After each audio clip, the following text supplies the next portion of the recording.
Presented by MRS Music.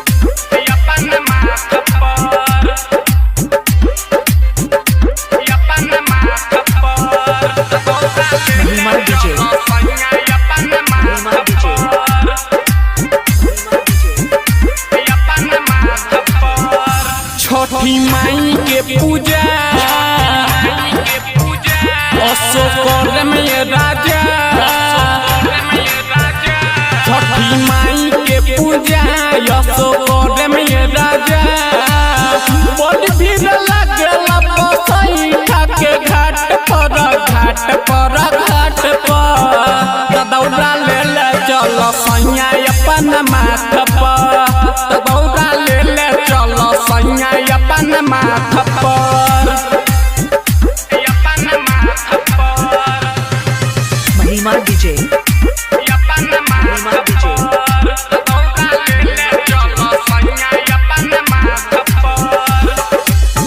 बगल के जाता बेकारी जिकार से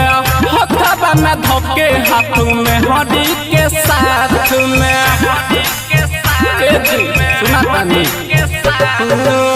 बगल के जाता बेकारी जिकार से हथवा में धोके हाथ में हड्डी के साथ में सुनल बानी भीड़ वहाँ लागे बड़ी घाट पर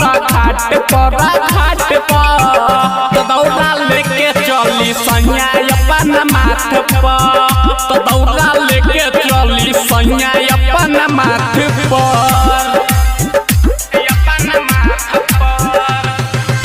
महिमा डीजे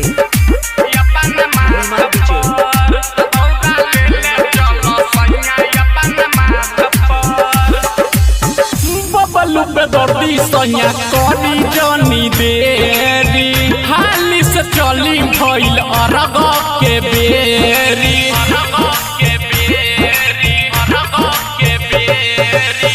बबलू पे दर्दी सैया करी जनी देरी हाली से चली भइल अरग के बेरी छोड़िए फराका राइटर सहनी रोशन घाट पर दौड़ा लेके चल सैया जी